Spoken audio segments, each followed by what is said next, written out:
पटना में कल आरजेडी विधायक दल की बैठक होने वाली है और इस बैठक को लेकर तैयारियां भी देखी जा रही है। तेजस्वी यादव ने सभी नवनिर्वाचित विधायकों को बुलाया है। तेजस्वी यादव विधायक दल के नेता बने रह सकते हैं। कल होने वाली बैठक में तेजस्वी यादव को नेता भी चुना जा सकता है। चलिए, पूरी खबर पर अधिक जानकारी देने के लिए हमारे साथ संवाददाता, विशेष संवाददाता राजीव मोहन इस वक्त हमारे साथ लाइव जुड़े हैं। राजीव मोहन जी, एनडीए ने प्रचंड बहुमत लेकर अब सरकार बनाने की जो तैयारी है उसमें जुट गई है और इसी के साथ साथ अब इंतजार है कि विधायक दल की बैठक कब हो सकती है। जरूर जानना चाहेंगे, तिथि को लेकर कोई निर्धारित की गई, क्योंकि पटना से लेकर दिल्ली तक लगातार बड़ी बैठकों का जो आयोजन किया जा रहा है। क्या लगता है, कब तक विधायक दल का नेता चुन लिया जाएगा? जी देखिए, आज आचार संहिता शाम को समाप्त हो जाएगी और चुनाव आयोग नवनिर्वाचित विधायकों की, सभी पार्टियों के विधायकों की सूची लेकर के राजभवन जाएगी और राज्यपाल महोदय को सौंपेगी। इसके साथ ही नई सरकार के गठन का रास्ता खुलेगा। और जिस तरह से कल जदयू की विधायक दल की बैठक है और उसके बाद भाजपा विधायक दल की बैठक होगी और उनके सहयोगी दल जो हैं, एनडीए के पांचों घटक दल जो हैं, उनके विधायकों की अलग अलग पहले बैठक होगी।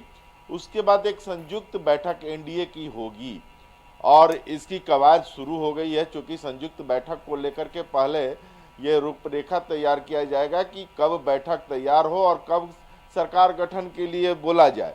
क्योंकि देखिए क्या होता है कि अभी में नीतीश कुमार मुख्यमंत्री हैं और वो जब राजभवन जाएंगे, पत्र सौंपेंगे कि मुझे मेरा इस्तीफा स्वीकार कर लिया जाए और नए सरकार गठन का भी शपथ ग्रहण समारोह के समय तय कर लिया जाए और मुझे जब एनडीए का नेता चुना गया है तो मुझे वो मौका मिले। तो उसके पहले ये कवायद होना जरूरी है कि सभी विधायक जो हैं एनडीए के, वो बैठ करके तय कर दे कि एनडीए घटक दल का नेता नीतीश कुमार होंगे या अन्य कोई होगा। तब ये बात नए सरकार के गठन की होगी। क्योंकि अभी क्या है कि अभी जो प्रोसेस है उस हिसाब से कल एनडीए में जदयू की बैठक है, भाजपा की बैठक भी होनी है, आरएलएम की बैठक होनी है, चिराग पासवान विधायक दल की बैठक होनी है, उसके बाद एक एनडीए की बैठक होगी। जब तक इन लोगों की बैठक नहीं होगी, खास करके एनडीए घटक दलों की संयुक्त बैठक नहीं होगी, तब तक नई सरकार के गठन का रास्ता जो है मार्ग प्रशस्त नहीं होगा। क्योंकि एनडीए घटक दल के विधायक ही तय करेंगे कि उनका नेता कौन होगा और मुखिया कौन होगा।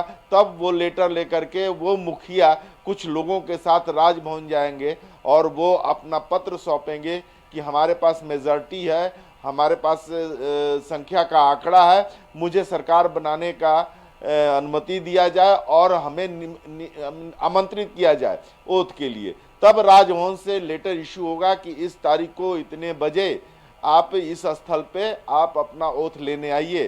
तो उस समय सरकार का गठन होगा। उसके पहले सारी कवायद शुरू होगी और इस कवायद को शुरू होने में मिनिमम जो है 2-3 दिन लगना असंभावी है। राकेश जी, राजीव जी, क्या लगता है कि शपथ ग्रहण को लेकर कितना वक्त इसमें अभी लग सकता है और क्या इस बार फिर से मुख्यमंत्री नीतीश कुमार तो होंगे ही, क्योंकि संभावना पूरी है, लेकिन अगर बात की जाए डिप्टी सीएम की या फिर अन्य मंत्रियों की, तो क्या लगता है कुछ नए चेहरे शामिल होंगे या फिर से वही रिपीट चेहरों को ही देखने को मिलेगा? और शपथ ग्रहण को लेकर कोई जानकारी मिल पाई कि वो जगह कहाँ होगा, राजभवन होगा या फिर कहीं और? देखिए, मुझे लगता है कि वो शपथ ग्रहण समारोह राजभवन होगा और राजभवन में ही शपथ ग्रहण समारोह होगा। हालांकि प्रधानमंत्री के आने की भी बात हो रही है। प्रधानमंत्री ने भी वादा किया था कि शपथ ग्रहण समारोह में वो आएंगे। और रह गई बात कि अन्य मंत्रियों का और उप मुख्यमंत्री का, इसमें निश्चित रूप से नए चेहरे, भाजपा कोटे के मंत्रियों को नए में मंत्रिमंडल में नए चेहरे देखने को मिलेंगे और अद्भुत चेहरे जो कि अभी तक मंत्री नहीं बने हैं वो भी चेहरे शामिल होंगे। ऐसा नहीं है, क्योंकि भाजपा के बारे में कहा जाता है कि कब किसकी कहाँ किस्मत खुल जाए और उनको मंत्री पद का ओथ, यहाँ तक कि मुख्यमंत्री आप देख लीजिए, राजस्थान हो, मध्य प्रदेश हो, दिल्ली हो, हरियाणा हो, ये इन जगहों पर आप देख लीजिए कि किस तरह के चेहरे मुख्यमंत्री बन गए। जिनकी अपेक्षा नहीं थी, जिनके बारे में चर्चा तक नहीं हो रही थी, वो चेहरा मुख्यमंत्री हो गया। तो यहाँ तो मंत्री की बात है और उप मुख्यमंत्री की बात है, तो इस पर अटकल लगाना बहुत मुश्किल है, खास करके भाजपा खेमे से। अन्य जो सहयोगी दल है, चाहे जदयू है, तो वो वही चेहरा होगा जो पहले मंत्रिमंडल में था।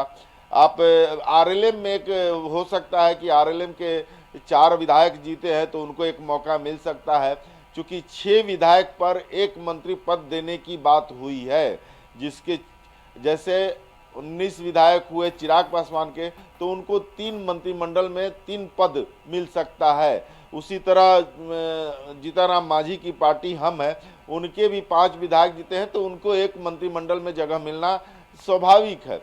आरएलएम के उपेंद्र कुशवाहा को भी एक मंत्रिमंडल में जगह मिलना है, और बाकी जो समीकरण बैठता है 6 विधायक पर, वो भाजपा और जदयू आपस में बांटेगी।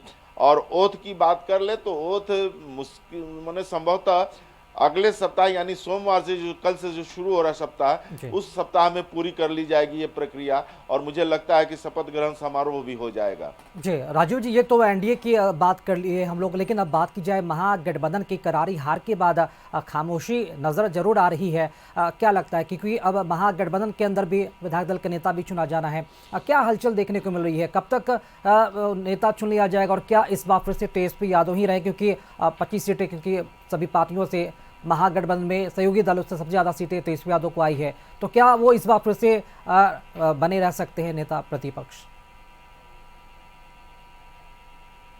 जी देखिए, वहाँ तो नेता प्रतिपक्ष की बात कर ले तो 10% होता है, जो अभी 243 सीटों वाला विधानसभा है बिहार विधानसभा, तो 10% वही 24.3 होता है, यानी कि 25 विधायकों का होना अनिवार्य है। तो आरजेडी को 25 विधायक हैं, और विधायक दल का नेता निश्चित रूप से तेजस्वी यादव ही चुने जाएंगे, और नेता प्रतिपक्ष भी उस लिहाज से तेजस्वी यादव होंगे, इसमें कहीं से दो राय नहीं है। कोई और चेहरा आरजेडी में नेता प्रतिपक्ष नहीं बनने जा रहा है। रह गई बात कि उनकी बैठक की, तो कल उनकी बैठक है, एक पोलो रोड जो सरकारी आवास है तेजस्वी यादव का, वहाँ पे नवनिर्वाचित विधायकों की बैठक होनी है। उसमें वो चीज़ें सामने आ जाएंगी और वो नेता प्रतिपक्ष के लिए आरजेडी के नेता चुन लिए जाएंगे। इसके अलावा और कोई ऐसी बात नहीं होने जा रही है महागठबंधन की तरफ से, क्योंकि महागठबंधन में जिस तरह से हार का सामना किया है, महागठबंधन जिस तरह से हारी है, ये उसने कभी सोचा भी नहीं था। यहाँ तक कि जो घटक दल जो जीते हैं एनडीए के नेता, उनके जुबान पे भी ऐसी जीत की बात नहीं थी। ये एक तरह से कहा जाए कि वाइट वॉश किया गया है एक तरह से जनता के द्वारा, खास करके महिलाओं के द्वारा। जिस तरह की महिलाओं की पंक्ति देखने को मिली मतदान केंद्रों पर, जिस तरह से महिलाओं ने बढ़ चढ़ करके हिस्सा लिया, पुरुषों की अपेक्षा ज़्यादा हिस्सा लिया, तो तभी लगने लगा था कि ये जो भीड़ है कुछ अलग करेगी, और वो भीड़ अलग कर ली गई। इस बार के चुनाव में एमवाई माने फैक्टर कायम रहा। लालू जी का एमवाई फैक्टर नहीं, मुस्लिम यादव फैक्टर कायम नहीं रहा, लेकिन नरेंद्र मोदी का महिला और युवा ये फैक्टर मैंने हावी रहा, और ये बहुत ज़्यादा करामात दिखाया, जिसका नतीजा सामने देखने को मिला है कि 200 का आंकड़ा एनडीए ने पार किया है, और वहीं महागठबंधन धाराशायी होकर के अपनी किसी तरह इज्जत बचाने में सफल हुई है। तो अब देखिए कि नई सरकार की गठन अब सामने होना है। अब देखिए कि एक चीज़ तो है कि नीतीश कुमार के नेतृत्व में एनडीए माने चुनाव लड़ा है, और स्पष्ट भी हुआ है कि एनडीए जो है नीतीश कुमार को ही सीएम बनाएगी। तो वैसी स्थिति में ये भी तय है कि नीतीश कुमार ही अगले मुख्यमंत्री होंगे, ये तय है। अब ओथ का दिन जिस दिन तय होगा उस दिन सारी बातें सामने आ जाएगी। जी बिल्कुल, इंतजार रहेगा इसका राजू जी की कब तक जो है नेता चुनिया जाएगा एनडीए के अंदर और महागठबंधन के अंदर भी, और शपथ ग्रहण का भी इंतजार रहेगा। लेकिन एक प्रोटोकॉल भी होता है राजीव जी कि जब एनडीए के तरफ से सब कुछ बैठक तय कर लिया जाएगा, नेता चुन लिया जाएगा, तो शपथ ग्रहण जो है उसका निमंत्रण विपक्षी पार्टियों को भी दिया जाता है। एक प्रोटोकॉल भी होता है, उसके तहत आना भी जरूरी होता है, आना भी चाहिए। इस बार क्या लगता है, जिस तरह करारी हार हुई है महागठबंधन की, तेजस्वी यादव की जिस तरह से हार हुई है, क्या लगता है इस बार के शपथ ग्रहण में शामिल हो सकते होंगे, या फिर इस पर संशय बना हुआ है? ये देखिए, सारी चीज़ों से ऊपर उठ करके इस चीज़ को देखना चाहिए।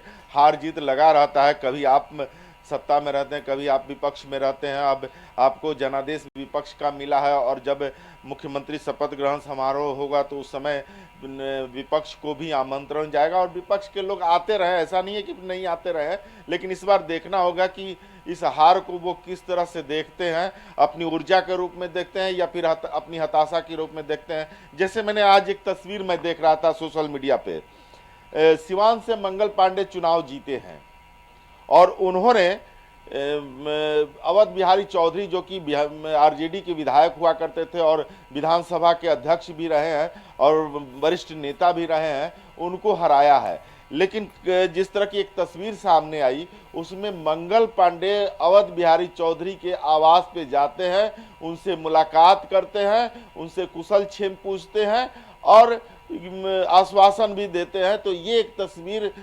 राजनीति की, लोकतंत्र की सबसे मजबूत तस्वीर है। इस तस्वीर को सबको समझना चाहिए और किसी का भी शपथ ग्रहण समारोह हो वहां जाना चाहिए, ये मुझे जहां तक समझ में है। लेकिन उनका जाना नहीं जाना उनके विशेषाधिकार में है। अब तेजस्वी उस दिन पहुंचते हैं कि नहीं, ये कहना मुश्किल है।